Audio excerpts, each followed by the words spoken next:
set.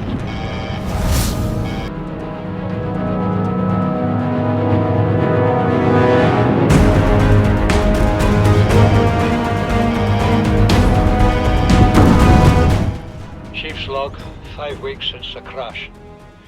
The only other survivors are my son, Bart, and Maida, the cut-price mercenary I commissioned for the journey.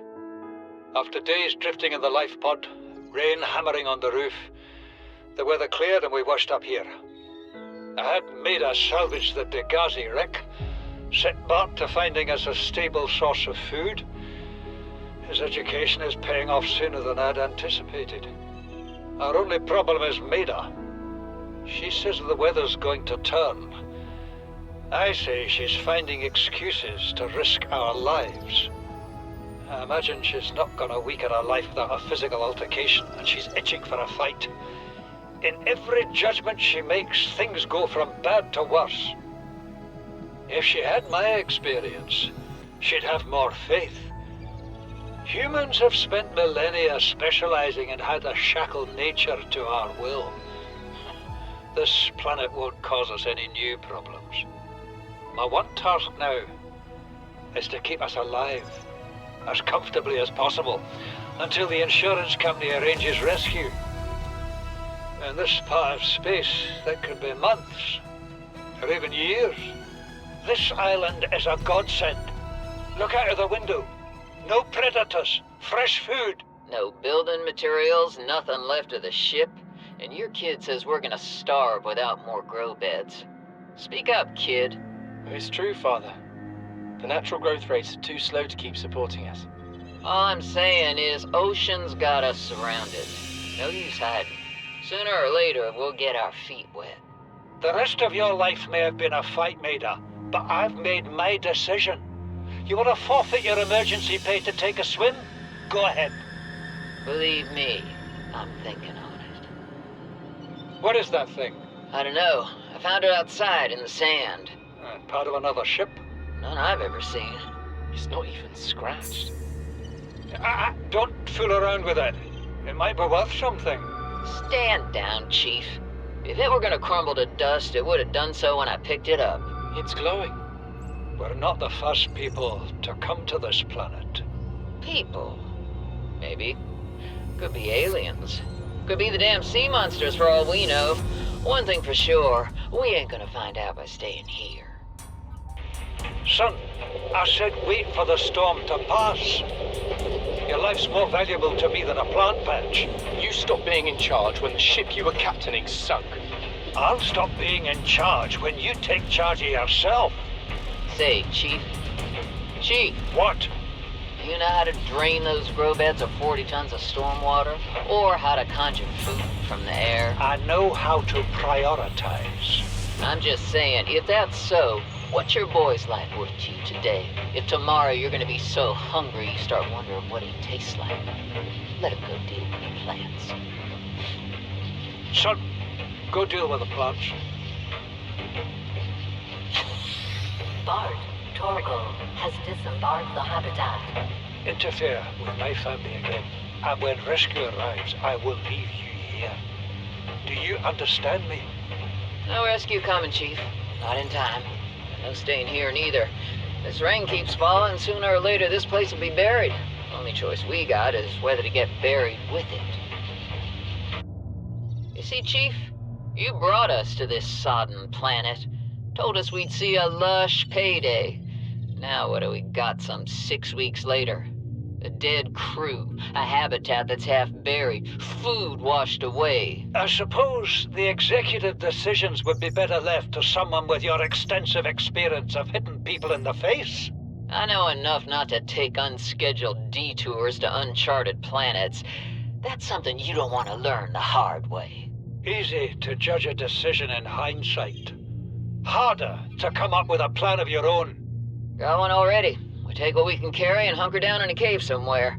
I scouted a site, a couple 100 meters deep, lots of metal deposits. How do you imagine we'd live? With ready access to building materials, like damn queens, a couple of water filters, a bioreactor, fresh fish. But Chief, we'll eat seaweed salad and drink our own urine if that's what it takes. All that matters is, Do you got something better? Send the coordinates to my PDA. I'll review your proposal. I thought it might get claustrophobic living underwater. Father feels it is. He'd tell me it was childish, but I stare out of the window and sometimes I think how lucky I am to see this world up close. Back on the island, I wouldn't have believed the creatures that live down here. The fish, they glow. There's one that's 90% eyeball. Snakes twice the length of a habitat compartment. Certainly, it's not all friendly. Most of the plant life is toxic. Learned that the hard way. But I've managed to coax some marble melons into growing indoors. And when they don't cover our dietary needs, well, we eat the fish themselves. It's a bit gross, but it's nothing they wouldn't do. I've been attempting to document my findings. Father approves. He says understanding is power. That the more we know about this planet, the more we can use it to our advantage. I'm just doing it because it's fun. It's not easy without proper equipment and network access, but the old-fashioned way, observing, taking notes, testing theories, shows me the world in a way a spectroscopic analysis never could. Lately, I've been watching the crab snakes. They ambush their prey as it tries to feed on the mushrooms they hide in. What they don't eat settles on the seabed, which fertilizes the mushrooms, which feeds the herbivores, and so the chain continues. Co-evolution gives me the fuzzies. Something incredible just happened. Since we're down here, I had this plan to build equipment and study the life forms we were encountering, but I didn't have enough enameled glass. So, I started looking for a natural substrate that would strengthen the glass we have, and those stalker teeth we've been finding fit the bill. Only, well, we needed more. That's when Marguerite got interested.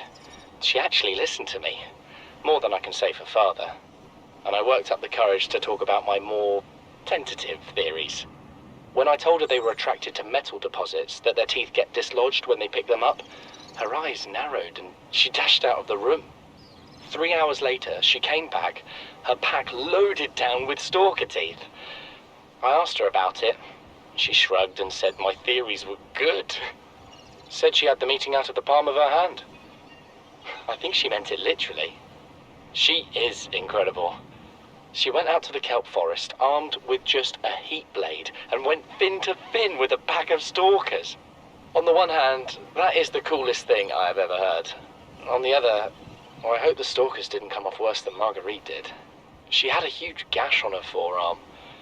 I don't think things went as smoothly as she made out. And what's the point in surviving here if we have to kill everything that makes it so wonderful? I wish I knew more about these animals, but Father won't let me leave the habitat. Maybe with all this glass, we could build a containment unit and get up close to them. Son, there is always a pecking order. And in our world, money makes a hierarchy. I pay Maida a fraction of what I pay you, and you a fraction of what I pay me. If money makes the hierarchy, why is Marguerite making the decisions? We need her. We let her think what she likes, so long as she does what she's told. What if she doesn't? For enough money, she will. People always do. We're already 200 meters below sea level. You want to go deeper? Look around us, Chief. Water leaking through the hull, water outside the hatch. We're drowning real slow. If rescue arrives, whatever shot us down, it's gonna do it again and again until it's shut off.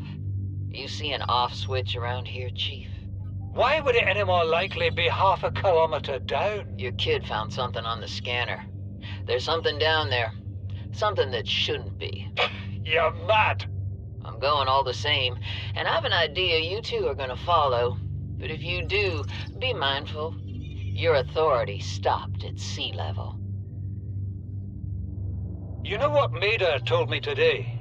She wants to build a habitat 500 meters below sea level, more than a kilometer northeast of here. And she needs Bart and I to do it. She's got it into her head that she can save us if she just acts recklessly enough. But I've hauled Star Wars to Neptune, Plasteel to the Federation.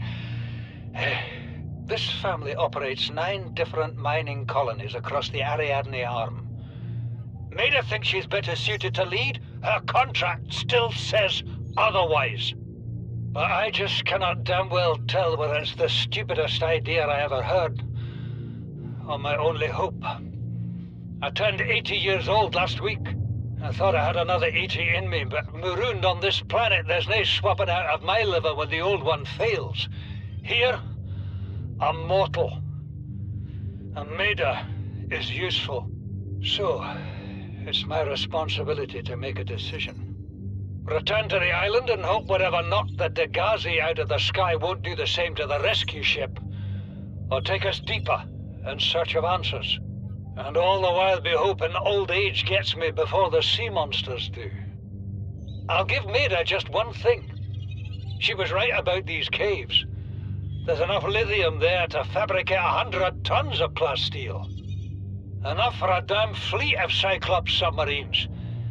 There was nothing anyone could have done to avoid crashing here. But I was right to order the detour. If we get off this planet, they'll be talking about the Torgal share price on the other side of the Federation. These conniving corporate bourgeois, inbred, incompetent, self-absorbed jerks don't have a damn clue. The kid's not so bad. He's even useful. But I swear, everything that comes out of his father's idiot face is a narcissistic lie. He wants to stay in this cave, his problem. I'm the one doing the heavy lifting. When sea monsters are hunting you, you don't hide. You hunt the sea monsters.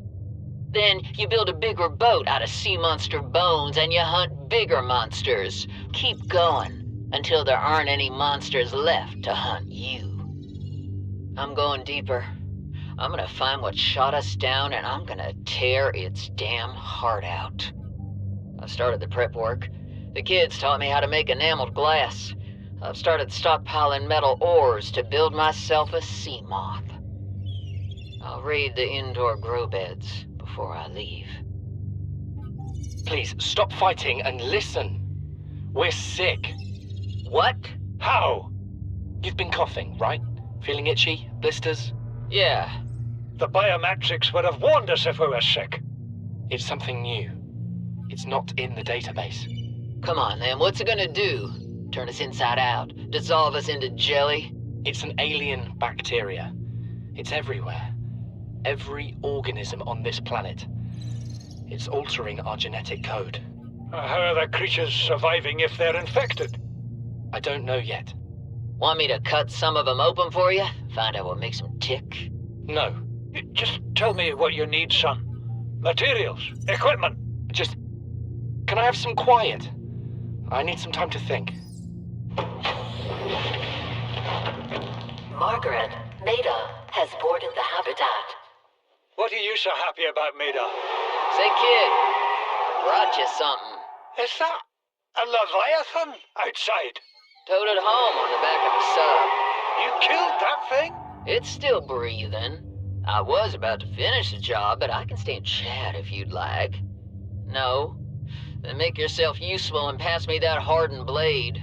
Are you out of your mind? You brought that thing here? What if it's not as dead as it looks? What if others come? You prefer it got curious and came of its own accord, or got messed up and dragged here? When we get off this planet, I am going to drag you through every court in the damn Federation. I have had it with you risking our lives. Oh, stow it, Chief. The kid can't kill this disease without fish to study. I'm just bringing him home. But tell her. Tell her I'm right. You're both wrong. Marguerite, I can't find out how they resist the bacteria if you slaughter them all. It ain't always they oblige in coming in alive. He means you're being reckless. Father, the outcome's no better if we hole up in here and don't go outside. That we have to find a middle way. There is no compromise. Not while she's on my sea base. Your sea base? I'm going outside.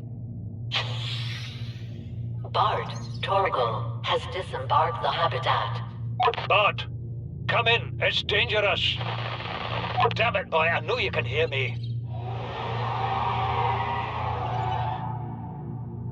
Chief, get off the radio and put on your helmet.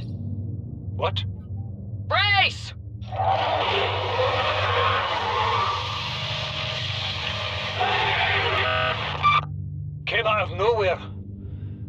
Martian kraken, bigger than a cyclops. Tore a hole clear through the reinforced hull. I barely got my breather in time. I told her. I said others would come. The rupture threw me clear of the habitat, and the monster turned and bore down on me. Just as its tentacles came within reach, Maida appeared out of nowhere. She had a sea glide in one hand, a jagged piece of scrap metal in the other. She meant to butcher that beast or die trying. The last I saw her, she had the metal lodged in its neck as the monster did its best to shake her, contorting off into the darkness. I'm certain she got her wish, one way or another. Then I thought I saw a light deep below me. I hoped maybe Bart had swum clear. I followed it. Now I wonder whether I saw anything at all. My oxygen is low. The habitat is gone. I can't see the sky. Something surely has the scent of my blood. This is the first time I've seen sunlight in months. After all that time in the deep, I'd been dreaming of it. Now that I'm back here, I'm finding it hard to enjoy alone. Father was right. We should never have left this place. We shouldn't have gone so deep. They do not want us down there. Despite my best efforts, ill health is taking hold of me. The visions are getting worse. Marguerite and Father are now part of the ecosystem of this incredible planet. It's reassuring to know that when I go, I'll join them. Until then, well, there's always the view.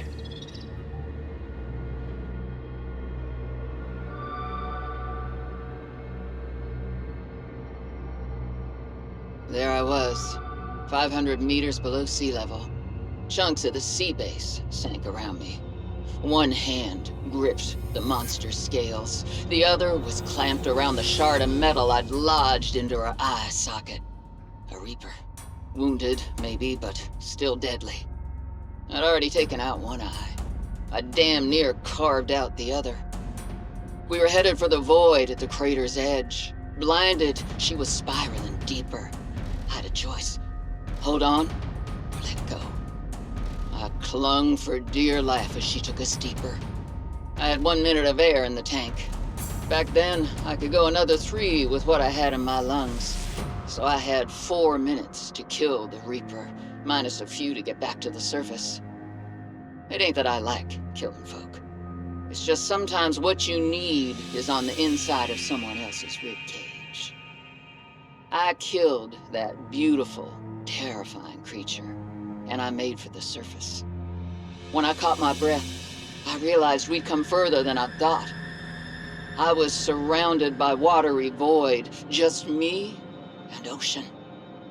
Nothing else. That far out to sea, swimming back for land wasn't an option. I'd die from exhaustion long before I made it to shore. All I could do was survive long enough to wash up somewhere. I felt a suction, and suddenly, there were vast jaws rising out of the water towards me. It had taken hours for the Reaper's corpse to float to the surface. Using the knife, I clambered up her flank and got a perch on top. I figured she'd float for a few days at least, enough for me to catch my breath. But would she sink before or after I died of thirst? I had a knife, a repair tool, and 3 liters of water. At least I wasn't gonna die of exhaustion. Now, those Reapers, they're practically all muscle, but there's some fat in there. I was able to keep warm and drink the water. And I didn't have much, but I had that repair tool, so I had a spark. It took a week to light that first fire. And I know more about the burning properties of Reaper fat than I ever cared to. I had to ration fires, but as they burned, I could smoke meat that I carved out of the beast's cage. A fortnight into our voyage, I was more or less living inside the creature's ribcage. It meant shelter, and it meant food. The flesh was starting to rot. The stench was unlike anything I'd ever smelled. As we floated, the temperature dropped, and the rotten meat began to stiffen and freeze. Slowly, almost imperceptibly, the Reaper began to lose buoyancy. We sank a little each day. My sanctuary was becoming my tomb, and I was at the mercy of the current and the winds. Until one day, I saw a smattering of penguins in the distance. Swimming birds usually mean solid land of some kind. I was lucky. The winds followed their path. Hours later, I saw a blessed sight. An unmoving cloud sitting upon the water. Land. It renewed my spirit as I watched the land get closer and closer. The Reaper slowly sank, but I was no longer worried. When the Reaper finally sank below the water, I was close enough to lazily swim my way to shore. I made a note to come back for the Reaper's skull. I didn't ride the beast for 3 weeks to have no proof. Land never felt so good, even in this Arctic hell.